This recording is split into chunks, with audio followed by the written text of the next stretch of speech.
Hello friends, welcome to my channel. நான் உங்கள் logo. So ரீசெண்டாக பார்த்தீங்கன்னா நிறைய டாப் பிளேயர்ஸ்லாம் வந்து இன்டர்நேஷ்னல் கிரிக்கெட்டை விட்டுட்டு லீக்ஸில் மட்டும் கான்சென்ட்ரேட் பண்ண ஆரம்பிச்சாங்க. லைக் ஐபிஎல், பிபிஎல் அந்த மாதிரி லீக்ஸில் மட்டும் ஆடிட்டு இன்டர்நேஷ்னல் கிரிக்கெட்லேருந்து ரிட்டையர் ஆயிடுறாங்க. அண்டு இது வந்து ஒன்று ரெண்டு பிளேயர்ஸ்லாம் இல்லை, நிறைய பிளேயர்ஸ் லைக் ஃபார் எக்ஸாம்பிள் வந்து Nicholas பூரான், Sunil Narayan, trend bolt, Henrik Klaasen இந்த மாதிரி வந்து நிறைய பிளேயர்ஸ் வந்து இன்டர்நேஷனல் கிரிக்கெட்லேருந்து ரிட்டையர் ஆகிட்டு அதுக்கப்புறம் லீக்ஸில் வந்து கான்சன்ட்ரேட் பண்ண ஆரம்பிச்சிட்டாங்க. அண்ட் இந்த மாதிரி டிசிஷன் எடுக்கிறதுக்கு வந்து நிறைய காரணங்களும் இருக்குது. ஃபர்ஸ்ட் ரீசன் என்னன்னா வந்து மணி, காசு தான். ஃப்ரான்ச்சைஸ் லீக்ஸில் பார்த்தீங்கன்னா லைக் ஃபார் எக்ஸாம்பிள் வந்து ஐபிஎல், பிபிஎல், SA20 இந்த மாதிரி லீக்ஸ்லாம் வந்து பார்த்தீங்கன்னா சேலரி லெவல்ஸ் வந்து ரொம்ப அதிகமாக இருக்கும் when compared to international cricket. ஏன்னா நீங்கள் டோர்னமெண்ட் ஆடுறதே வந்து 2 months இல்லை 1 month தான் அந்த மாதிரி தான் இருக்கும். அதுக்கே வந்து கோடி கணக்கில் வந்து சேலரி கொடுப்பாங்க.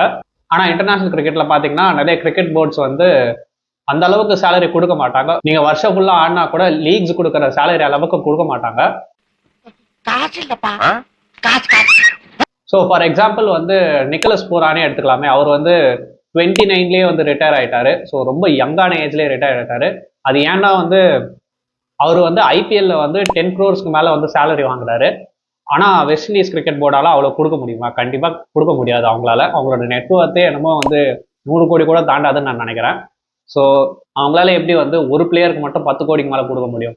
கண்டிப்பாக முடியாது. ஸோ அதுவும் வந்து ஒரு வருஷத்துக்கு அது ஐபிஎல் வந்து பார்த்தீங்கன்னா 2 மாதத்துக்கு வந்து ஒரு 10 கோடிக்கு மேலே சம்பாதிக்கிறாரு. ஸோ கண்டிப்பாக வந்து பூரான் வந்து எதை சூஸ் பண்ணுவார்னா ஐபிஎல் தான் சூஸ் பண்ணுவார் ஓவர் இன்டர்நேஷ்னல். அண்ட் இன்னொரு ரீசன் பார்த்தீங்கன்னா வந்து ஸ்கெடியூல் ஓவர்லோடு. அதாவது மேட்சஸ் வந்து நிறைய நடக்கும் இன்டர்நேஷ்னல் கிரிக்கெட்டில். ஆனால் நீங்கள் லீக்ஸில் பார்த்தீங்கன்னா வந்து ஒரு 1 month இல்லை 2 monthsலேயோ வந்து லீக் வந்து முடிஞ்சிட்டு அதுக்கப்புறம் வந்து அவங்களுக்கு சேலரியை கொடுத்துருவாங்க. ஆனால் இது அப்படி கிடையாது. இன்டர்நேஷ்னல் கிரிக்கெட்டில் நீங்கள் வருஷம் ஃபுல்லாக ஆடி ஆகணும். அண்ட் அதுவும் வந்து கம்மியான சேலரிக்கு. ஃபார் எக்ஸாம்பிள் வந்து ட்ரெண்ட் போல்ட் வந்து நியூசிலாண்டோட சென்ட்ரல் கான்ட்ராக்டை வந்து வாலண்டியராகவே வேணான்னு சொல்லிட்டாரு. அது ஏன்னா வந்து நிறைய மேட்சஸ் இருந்தது நியூசிலாண்டுக்கு. ஸோ அவருக்கு வந்து அந்த பர்சனல் டைம்ன்றதே இல்லை. ஸோ அவர் வந்து இன்டர்நேஷ்னல் கிரிக்கெட்லேருந்து ஆப்ட் அவுட் பண்ணி லீக்ஸில் மட்டும் கான்சென்ட்ரேட் பண்ண ஆரம்பிச்சிட்டாரு. ஏன்னா ஒரு 2 to 3 monthsலேயே வந்து லீக்ஸில் வந்து சம்பாரிச்சுட்டு அதுக்கப்புறம் வந்து மிச்சம் இருக்கிற நாள்லாம் வந்து ஃபேமிலி டைமுக்கு வந்து ஸ்பெண்ட் பண்ணுவார். ஸோ பேசிக்காக வந்து ஒரு பிளேயர் வந்து ஐபிஎல் அண்ட் எக்ஸ்ட்ரா 2 லீக் ஆடினாலே வந்து அவருக்கு வந்து இன்டர்நேஷ்னல் கிரிக்கெட்லேருந்து ஃபுல் இயரில் கிடைக்கிற சம்பளத்தோட அதிகமாகவே வந்து இந்த லீக்ஸ்லேருந்து வாங்கிடுவார். ஸோ அதனால வந்து கண்டிப்பாக வந்து பிளேயர்ஸ் வந்து லீக்ஸ் தான் வந்து ப்ரையாரிட்டைஸ் பண்ணுவாங்க.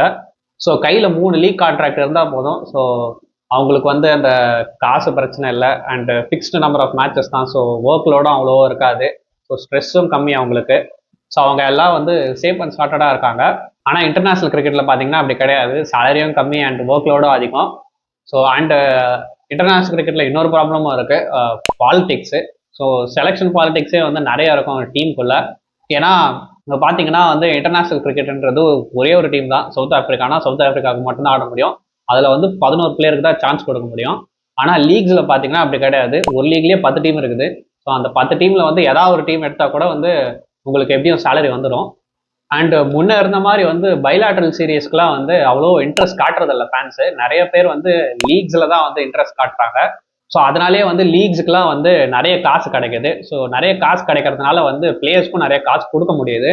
அண்டு இந்த பைலாட்ரல் சீரீஸில் வந்து காசு குறையறதுனால வந்து கிரிக்கெட் போர்ட்ஸுக்கெலாம் வந்து நிறைய கிரிக்கெட் போர்ட்ஸுக்கு வந்து காசு குறைய ஆரம்பிச்சிது. ஃபார் எக்ஸாம்பிள் வந்து வெஸ்ட் இண்டீஸ் கிரிக்கெட் போர்ட்லாம் வந்து ரொம்ப திணறிட்டு இருக்காங்க மணி வைஸாக. ஸோ நீங்கள் கேட்கலாம், ஏன்னா ப்ரோ நாட்டுக்காக ஆடாமல் வந்து இப்படி வந்து லீக்ஸுக்காக காசுக்காக ஆடுறாங்களே, இதெல்லாம் தப்பு இல்லையா ப்ரோ அப்படின்னு கேட்டிங்கன்னா தப்பு இல்லை. ஏன்னா கடைசியில் வந்து சோறு யார் போடுவா? காசு இருந்தால் தான் வந்து சோறு கிடைக்கும். அவங்க கொடுக்குற ஹார்ட் ஒர்க்குக்கு வந்து கரெக்டான மணி வந்து லீக்ஸில் தான் வந்து கிடைக்குது. ஸோ அதனால வந்து லீக்ஸுக்கு தான் போவாங்க. ஏன்னா கடைசியில் வந்து நீங்கள் என்னதான் வந்து கண்ட்ரிக்காக ஆடுறேன் அப்படி இப்படின்னு சொன்னாலும் வந்து கடைசியில் காசு இருந்தால் தான் வந்து பிழைக்க முடியும். ஸோ அதனால வந்து வேற வழி இல்லை அவங்களுக்கு பிளேயர்ஸ்க்கு. காசு தானே இருங்க.